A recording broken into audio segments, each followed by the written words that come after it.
আসসালামু আলাইকুম। সংযুক্ত আরব আমিরাতে সম্মিলিত সকল প্রবাসীগণ, বিশেষ একটি বার্তা নিয়ে আমি সামিয়া শুরু হচ্ছে আপনাদের সাথে। দুবাই শেখ জায়েদ রোডে টেলগেটিংয়ের কারণে ট্রাফিক দুর্ঘটনায় একজন নিহত, 5 জন আহত। এখন জানিয়ে দেব বিস্তারিত। ভিডিওটি দেখতে সাথেই থাকুন। সেই সাথে চ্যানেলটি সাবস্ক্রাইব করে পাশে থাকা বেল আইকনটি অন করে রাখুন, তাতে করে পরবর্তী আপডেটগুলো খুব সহজেই পেয়ে যাবেন। এবং অলরেডি যারা সাবস্ক্রাইব করেছেন তাদেরকে অসংখ্য ধন্যবাদ।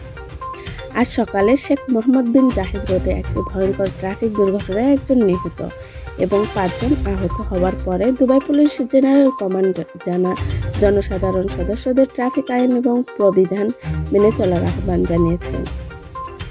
ট্রাফিক বিভাগের মহাপরিচালক মেজর জেনারেল সাইফ মোহাইর আল মাজরুই ইঙ্গিত দিয়েছে যে নিরাপদ দূরত্ব বজায় রাখতে ব্যর্থ হওয়া ট্রাফিক দুর্ঘটনার একটি উল্লেখযোগ্য কারণ, যা সর্বদা মানব এবং বস্তুগত ক্ষতির কারণ হয়।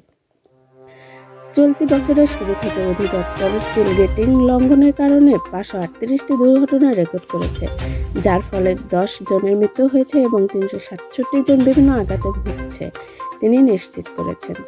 গত সকালে বুধবার আল রশিদিয়া ব্রিজের পরে শেখ মোহাম্মদ বিন জায়েদ রোডে 2টি লরি এবং 4টি হালকা যানের মতো একটি বড় দুর্ঘটনা ঘটেছে বলে দাবি করার একটি প্রতিবেদন পাওয়ার পর আমরা আমাদের টহল মোতায়েন করেছি, যেখানে একজন চালক মারা গেছেন এবং অন্য 5 জন সামান্য থেকে মাঝারি আহত হয়েছে, মেজর জেনারেল আল মাজরুই বিস্তারিত বলেছেন।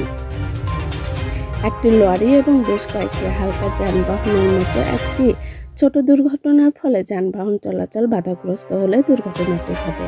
তবে চালকরা পেছন থেকে আসা লরিটির জন্য নিরাপদ দূরত্ব বজায় রাখতে ব্যর্থ হওয়ায় এটি সামনের একটি বাসের সাথে ধাক্কা খায়, গাড়ি চালাতে থাকে এবং সিমেন্ট এবং ইট বোঝাই আরেকটি লরির সাথে সংঘর্ষ হয়, যা রাস্তা জুড়ে যানজটের সৃষ্টি করে, তিনি ব্যাখ্যা করেছিলেন।